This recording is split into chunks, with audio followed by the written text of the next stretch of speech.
Mengenai kerasukan atau kesurupan itu ada sebab-sebabnya gitu ya. Ya roh masuk ke tubuh manusia karena ada sebab.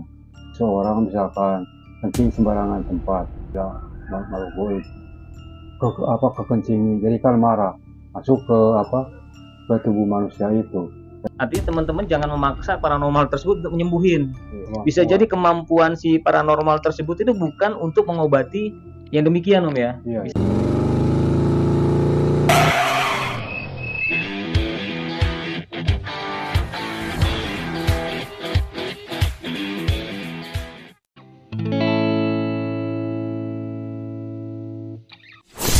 Ya, assalamualaikum warahmatullahi wabarakatuh guys. Jumpa lagi di channel ini guys. Kita hari ini coba membahas lagi tentang dunia spiritual, terbungkus dengan situasi yang goib dan tidak nampak. Jadi hari ini kita akan membahas tentang terkait dengan kerasukan atau kesurupan guys. Sebelum kita bertanya, di samping saya ini tentu kalian sudah tahu ya bahwa ini adalah Bang Mamat sebagai narasumber yang sekaligus juga penganut kejawen. Bang Mamat ini memiliki potensi di dunia kebatinan teman-teman. Oke, kita akan coba bertanya. Jadi saya manggilnya Om aja. Jadi gini Om, kalau kita lihat kan di fenomena yang terjadi seperti kayak orang kesurupan atau kerasukan gitu ya. Sama aja sebenarnya. Kerasukan sama kesurupan itu sama lah ya. Cuman bahasa ya, sebutannya aja ya. Ya bahasa Sundanya kesurupan, bahasa nasional bahasa Indonesia kerasukan. Oke. Nah, kerasukan dan kesurupan ini yang kita lihat kan fenomena yang terjadi itu seperti kayak apa ya? Kalau dipelihatannya yang tadinya orang normal, tapi ketika dia kerasukan jadi buas gitu. Kayak jerit-jerit, terus kayak seperti kayak apa namanya? Brutal gitu kan. Brutal, itu nuansanya juga sepertinya tidak enak gitu kan, seperti kayak tanda kutip ya hewan gitu ya. Nah, apakah yang memasuki atau merasuki si orang tersebut itu memang dalam golongannya itu bahasanya dalam dunia golongan goib yang hitam, ya kan? Atau apa sih penjelasannya? Silakan. Mengenai kerasukan atau kesurupan itu ada sebab-sebabnya di sini ya. Jadi ada misalkan ya orang masuk ke tubuh manusia, ya roh masuk ke tubuh manusia karena ada sebab. Misalkan kalau dalam kasus-kasus biasa, misalkan orang itu kencing sembarangan tempat, ya di sana di tempat itu ada ada goib, ada makhluk goib kekencing, jadi kan marah masuk ke ke tubuh manusia itu. Kadang-kadang yang orang kerasukan kesurupan itu kan si goibnya marah-marah ya kan. Kenapa dia bilang kenapa terganggu terkencingi. So, kadang-kadang ada dimasukkan misalkan anak-anak kecil misalkan berteriak-teriak di ruangan, malamnya nangis-nangis kan, termasuk ke kerasukan juga kan. Ada yang masuk, ada yang lain bukan. Kalau anak kecil kan nggak bisa bicara kan, ada goib yang masuk. Kalau masalah goib itu kadang-kadang relatif ya, mau hitam mau putih itu kerasukan karena merasa terganggu, teraniaya atau ya semacamnya itu. Ada lagi yang disengaja. Kalau disengaja itu kayak menghambat, menarik, masukkan roh ke tubuh manusia. Ruh itu ya, ruh ya. Ya ruh makhluk goib kan kalau tidak terlihat. Itu kan biasanya orang itu udah melatih diri. Biasanya itu terkendali kan. Kalau yang hambatan itu kayak silat hambatan itu kan memasukkan roh yang dulunya si roh itu jago silat, dimasukkan ke dia jadi bisa silat. Kalau kerasukan itu kesurupan dia tidak terkendali karena orangnya juga memang belum bisa mempelajarinya, jadi kayaknya liar gitu kan. Kalau hambatan ngambat itu, kalau istilahnya ngambat narik itu bisa mengendalikan itu apa bedanya. Soal masalah hitam putihnya itu kan relatif ya. Roh baik, roh jahat, ya misalkan kalau dalam ilmu hitam itu roh jahat itu misalkan dari siluman, dari binatang-binatang jadian misalkan, pamacan itu kan dari siluman. Kalau orang yang baik itu kan wali, aulia gitu kan. Beda yang masuknya juga. Kalau yang masuknya hambatan, kalau yang masuknya yang kesurupan, ya kan roh macan ya kayak macan aja kan gitu aja. Itu penjelasan dari saya. Ya, jadi sebenarnya gini, intinya bahwa kesimpulannya kalau orang kesurupan itu kita juga nggak tahu ya. Artinya yang masuk itu adalah maksudnya dalam golongan hitam atau putih gitu Om. Iya. Tapi intinya ketika misalkan orang tersebut yang kerasukan itu tidak bisa menguasai dirinya, artinya dia memang orang awam mungkin ya. Iya, orang awam yang benar-benar dia sama sekali tidak bisa mengendalikan apa yang memasuki dia gitu kan. Nah itu yang terjadi di lapangan Om. Kebanyakan orang-orang itu yang kerasukan kan jerit-jerit gitu kan, jerit-jerit itu nyakar-nyakar segala macam. Artinya berarti memang benar-benar dia kemasukan sesuatu tapi dia tidak bisa mengendalikannya gitu ya. Nah kalau misalkan seperti itu, apakah dia itu akan terbawa karakternya gitu Om? Kan kita bicara tentang karakter goib yang gelap ya.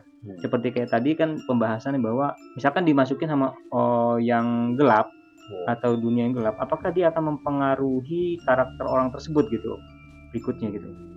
Atau memang kalau misalkan yang putih ini akan mempengaruhi orang itu menjadi sesuatu yang baik? Gitu. Maksudnya kan kalau kerasukan itu hanya sementara saja. Misalnya kalau orang kerasukan kan suka apa masak-masak atau apa ya, bertingkah aneh kan didatangkan paranormal. Artinya diusir, ya udah diusir ya pergi ya udah bersifat sementara sifatnya. Sama dengan yang menarik menggambar itu kan bersifat sementara udah dilepasin. Tapi kan yang paranormal itu tahu kan punya daya lihat yang masuknya siapa kan kelihatan. Kalau misalkan sundel bolong ya kelihatan perempuan di belakangnya bolong gitu kan. Kalau yang baik itu misalkan wali kan beda. Kalau aulia kan beda, suka pakai apa kerudung, pakai apa ini pakai sorban atau apa itu di paranormal bisa membedakan gitu kan. Dan dalam lagunya juga, dalam kelakuannya juga, tindakannya juga kan tidak, kalau yang baik itu roh baik itu kan tidak beringas gitu kan, tidak menyimpan-nyimpan. Beda dengan kerasukan yang masuknya roh jahat gitu kan, dikatakan ilmu hitam atau roh jahat kan beda, acak-acak aneh bicaranya gitu kan. Tapi misalkan ini Om, berarti kalau kayak gitu kita bisa menyimpulkan artinya kalau misalkan ada reaksi terhadap orang yang kerasukan, kita bisa nggak menyimpulkan bahwa orang ini kemasukan roh jahat atau sifatnya goib gelap gitu, karena dia kan sifatnya kan jerit-jerit tuh. Nah kalau misalkan yang kemasukan golongan putih kan kalau yang putih-putih itu tidak bertingkah aneh-aneh, tidak menjerit-jerit, cuma menasehati gitu biasa. Pola bicaranya lain. Kalau misalnya alim ulama dulunya rohnya ya bicara juga lain gitu kan, dari pola bicara lain.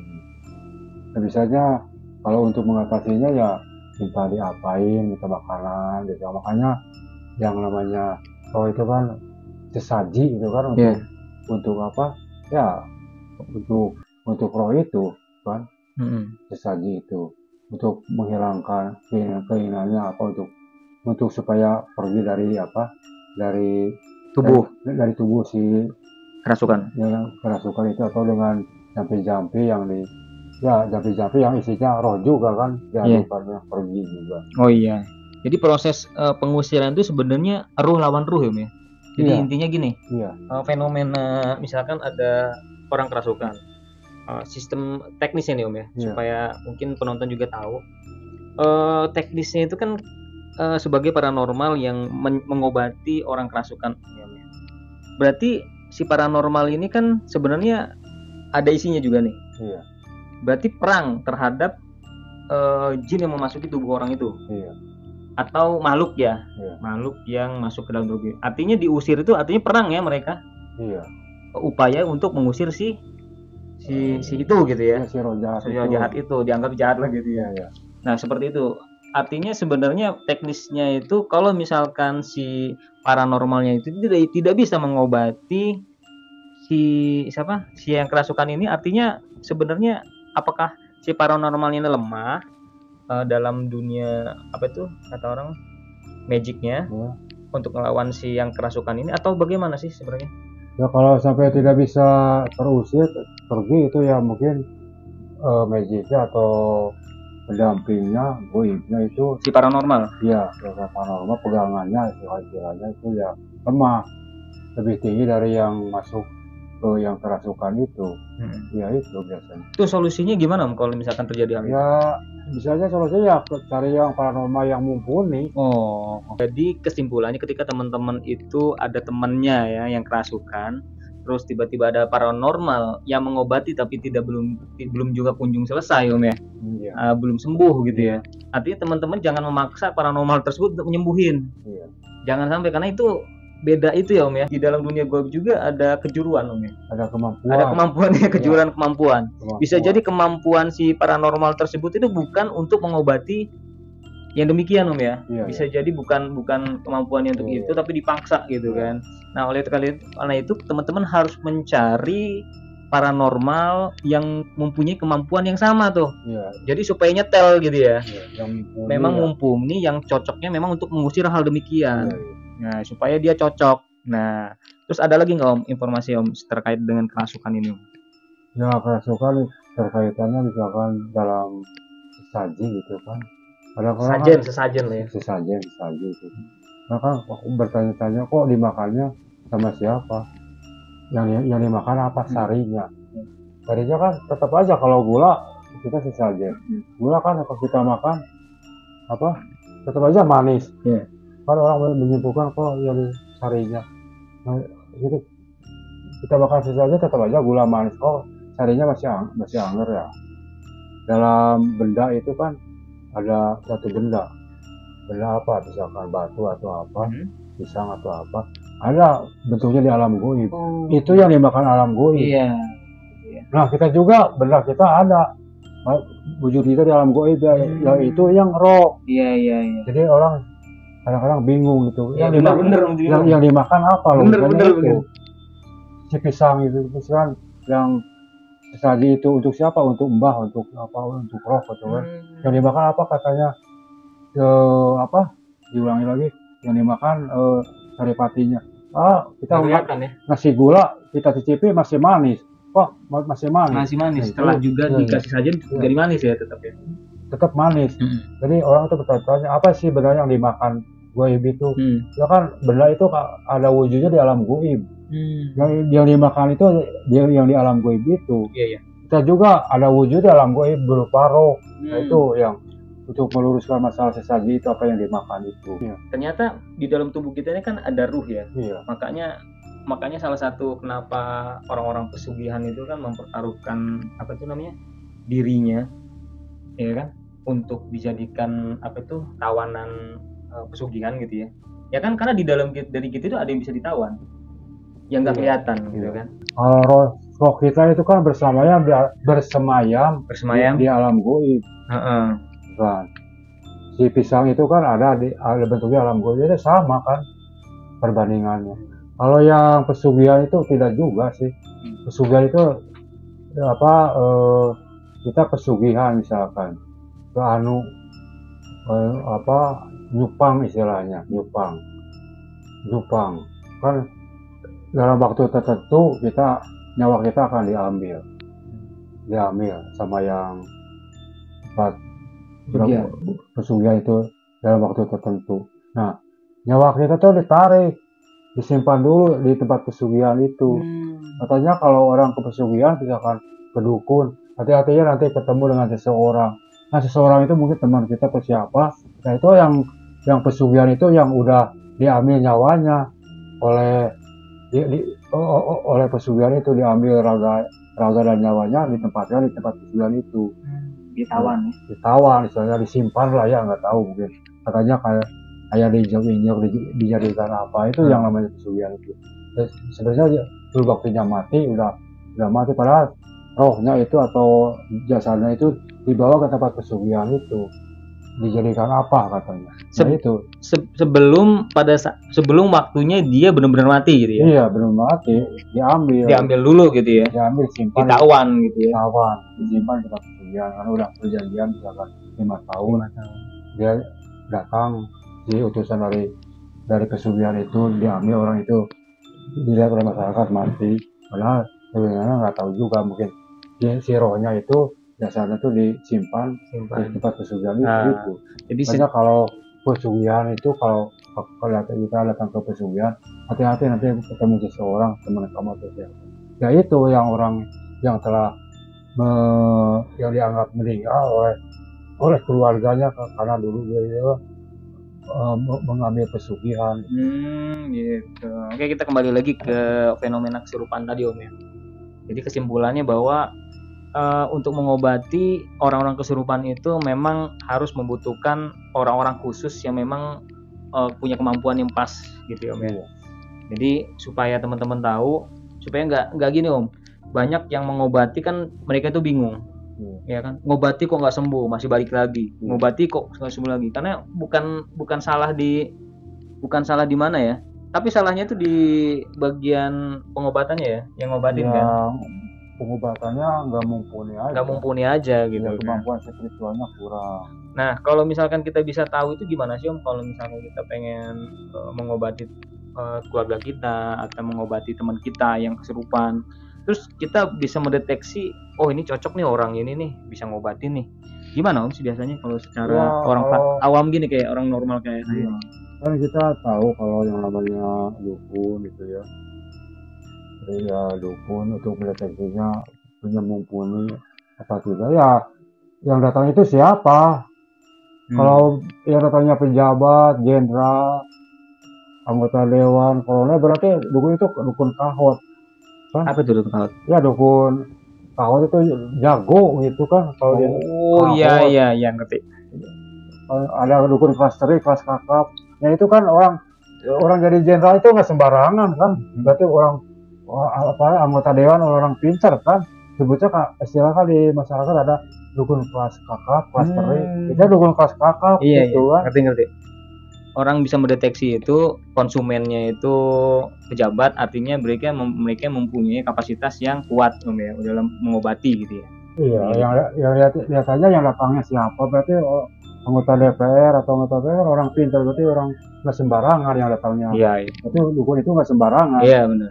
Kalau ada istilah kakap teri gitu kan, ya itu dukun kelas kakap yang seridonya mengembangkan ilmu, ilmu, dikasih seridonya ada. Nggak masalah ya? Iya, nggak masalah. Ada juga kan banyak di daerah-daerah. Apa sih seperti apa yang harus kalian cari kalau misalkan kalian tuh butuh paranormal gitu kan?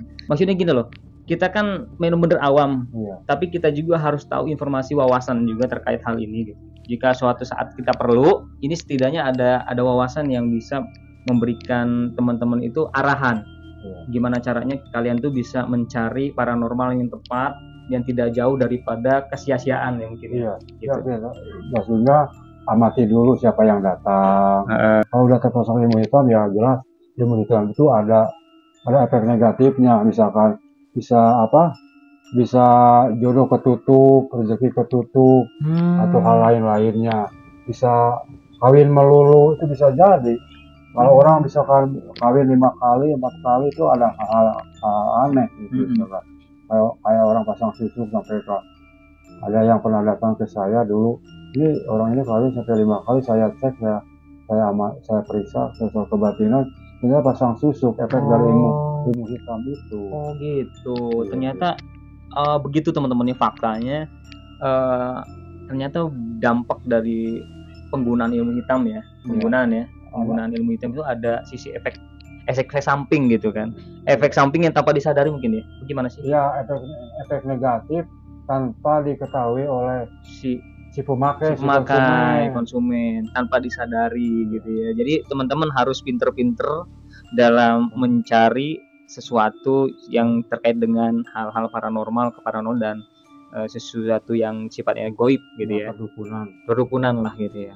Karena kita juga butuh butuh wawasan. Iya. Karena banyak bener orang juga tersesat Om. Iya. Ya kan tersesat karena mereka sebenarnya bukan apa karena nggak tahu. Tidak tahu.